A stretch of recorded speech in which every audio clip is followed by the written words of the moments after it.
Hai Sobat Sehat RSCM, saya Prof.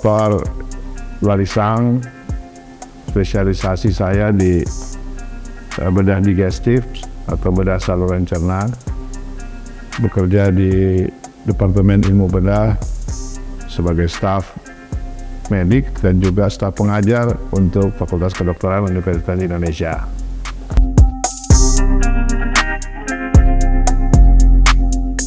Ya, begini ya, memang langsing itu sekarang jadi tren. Tapi memang mesti dijawab yang tadi itu. Kalau bicara tentang instan, karena harus melalui satu proses. Karena kalau kehilangan berat badan yang pertama tanpa sebab atau terlalu cepat itu juga tidak baik. Itu akan pasti berhubungan dengan kesehatan kita dan pekerjaan-pekerjaan organ yang ada dalam tubuh kita, dan kita mesti lihat. Tapi kalau langsing yang tentu diprogram, ya saya kira itu baik, tapi tentu punya batas-batas yang memang bisa dipenuhi supaya tetap dianggap sehat, ya gitu. Saya kira pernyataannya itu.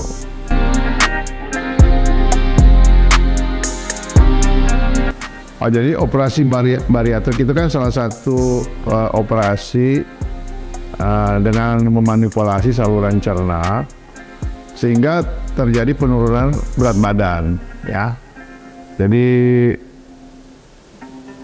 istilah itu kita ambil untuk memang orang-orang yang sebenarnya mengalami berat badan yang berlebihan dan disertai dengan satu gangguan penyakit. Jadi kalau itu saya bilang sebagai morbid obesity. Jadi gemuk dan sudah ada penyakitnya. Tapi untuk diketahui bahwa operasi ini merupakan tentu pilihan, bukan pilihan utama, tetapi pilihan akhir setelah dilakukan cara-cara yang lain untuk menurunkan berat badan selama dia tentu toleran untuk itu. Jadi itu cara operasi, ya. Dengan cara operasi menurunkan berat badan.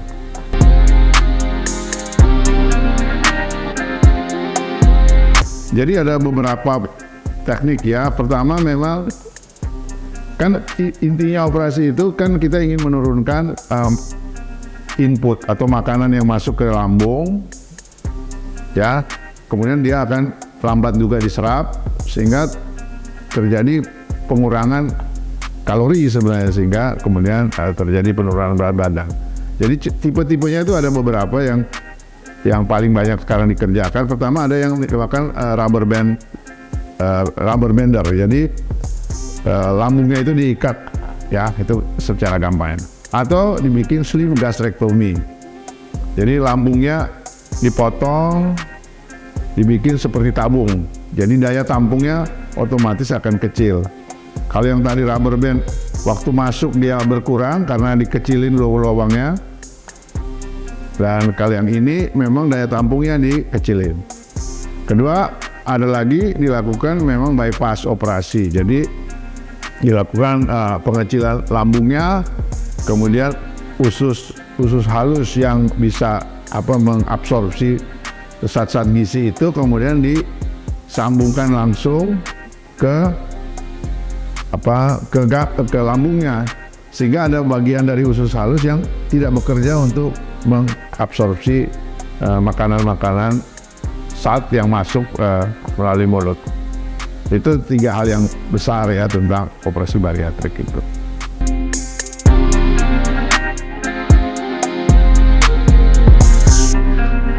Ya, tentu setiap intervensi itu, ya, setiap pengecilan kan menyimpang dari yang normal, ya. Tentu ada bisa akibat-akibat. Tapi ini kan dilakukan pada orang yang sudah over, ya. Dan ya kita berharap, makanya tentu ada tekniknya.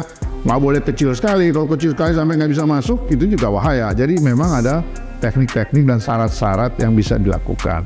Kalau ditanya aman, ya tentu aman. Karena ini kan sudah dilakukan melalui penelitian-penelitian. Hanya saya mau katakan bahwa aman Dan itu harus dilakukan pada keadaan yang tepat dan atas alasan yang tepat. Itu yang penting. Jadi jangan rutin gitu, bukan asal aja gitu loh. Seperti tadi saya bilang, operasi itu merupakan pilihan terakhir.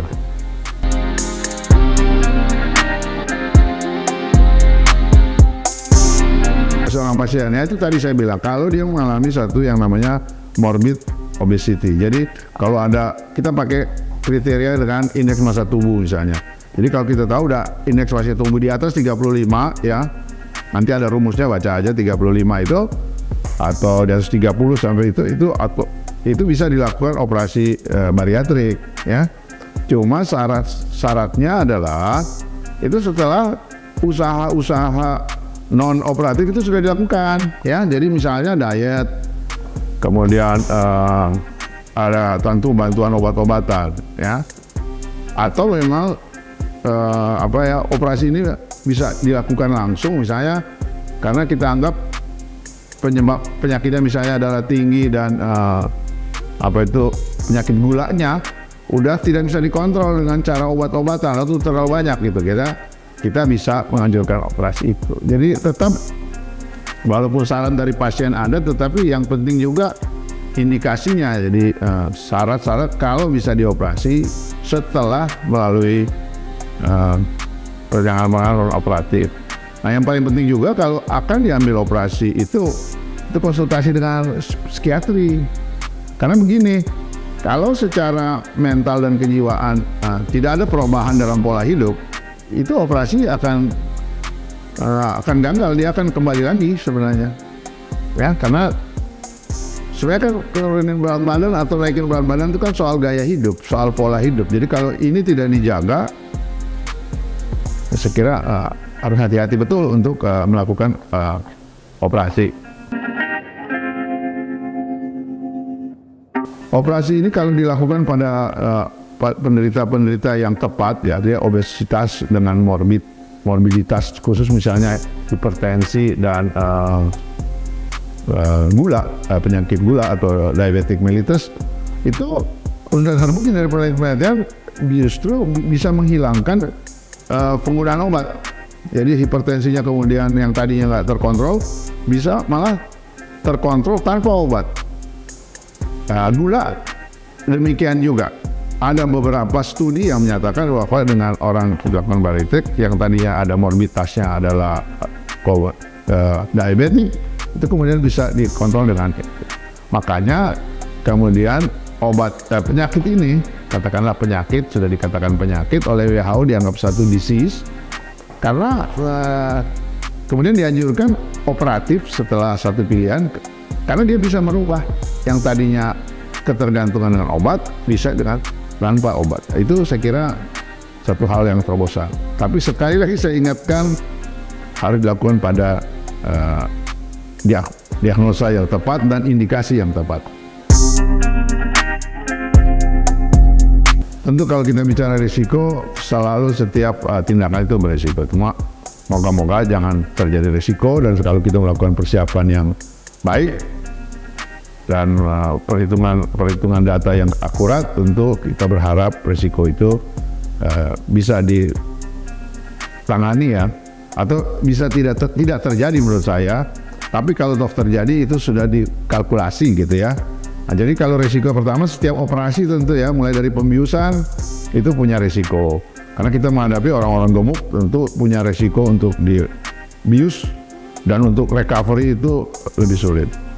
Kedua, operasi tekniknya sendiri, namanya memasukkan satu alat, dan sekarang memang kita lakukan secara minimal invasif ya, laparoskopik. Karena kalau dulu dengan operasi konvensional justru buka perutnya terlalu besar sehingga recovery-nya lebih sulit dan rekonstruksinya sulit. Tapi sekarang dengan minimal invasif, dengan laparoskopik itu makin kecil lah. Tapi resikonya itu, karena kita misalnya bendernya terlalu kencang ya, bisa terjadi gangguan pembuluh darah. Atau kalau kita melakukan reseksi bisa saja terjadi kebocoran, walaupun teknik-teknik untuk mengatasi itu kita kuasai juga ya. Atau di lain hal itu misalnya infeksi, dan yang paling enak ya itu termasuk risiko juga ya, kalau dia ternyata gagal itu ya, karena pola hidupnya nggak berubah, jadi gemuk lagi kan, itu satu kegagalan juga atau satu resiko ya. Itu mesti disampaikan karena memang kesempurnaan itu kan bukan dari kita ya. Jadi selalu ada resiko, tetapi sudah dibuktikan bahwa kalau terjadi resiko kita bisa tangani ya. Dan ada memang dan operasi ini tentu sudah diuji coba secara klinis dan dibuktikan dari banyak studi bahwa dia aman.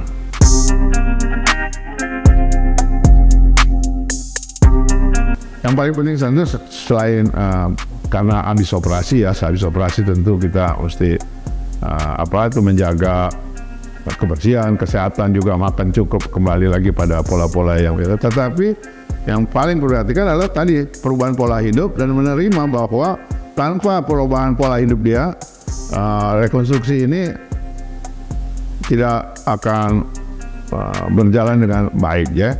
Jadi ada kasus, misalnya pada yang bender itu kan diikat dengan ini, itu juga sifatnya kan bisa dicabut ya kalau memang tidak bisa, kan itu temporary. Tapi kalau misalnya tetap makannya itu harus dilatih, karena sudah dikecilin kan, jadi makanya harus dilatih, nggak boleh langsung. Sedangkan minum air itu nggak boleh langsung, itu bisa malah ngebalik ya. Jadi harus ada reelementasi lagi, belajar makan sebenarnya. Nah itu mesti diikuti dengan ya penerimaan pola hidup. Jadi jangan kira asal udah jepit atau yang makan sembarangan, kan juga, makan harus ditata, ya kan? Kalau enggak ya itu saya kira yang paling penting ya. Ya seperti tadi ya saya bilang, tentu kalau orang bergemuk itu pasti sakit, ya namanya sakit gemuk ya, tentu tidak sehat karena banyak. Nah, jadi kalau kita ingin, tentu sebenarnya bukan soal langsingnya. Langsing itu kan tren estetika saja sebenarnya.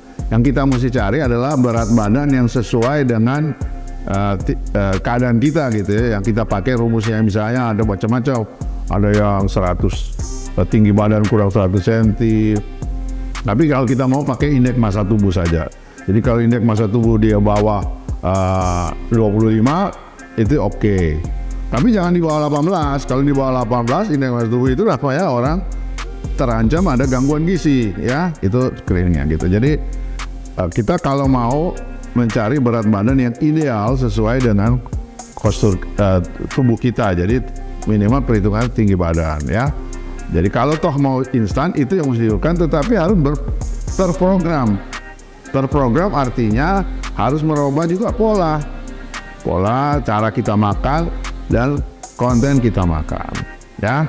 Jadi selalu yang menurut saya sih, ada kata pepatah Inggris nih, saya terima dari seorang guru besar dulu, dia waktu di disertasinya dia bilang, if you like to eat, think about with your brain, not with your stomach. Ya, kalau bahasa kitanya, kalau mau makan tuh pakai otak, jangan pakai perut. Karena memang kecenderungan kita kan kalau lapar makan. Itu Indonesia memang. Tapi satu hal lagi, kalau memang mau kita agak sulit untuk mengontrol makan kita, ya kerja yang banyak. Hanya dua, mau kurangi makan sehingga berat badan kita terkontrol. Tapi kalau kita mau makan banyak, aktivitas harus tinggi, jangan duduk mulu ya. Jadi itu aja kali tips dari saya, moga-moga jangan juga dilihat sulit, tapi memang langsing itu menarik tentu kan, tapi harus sehat.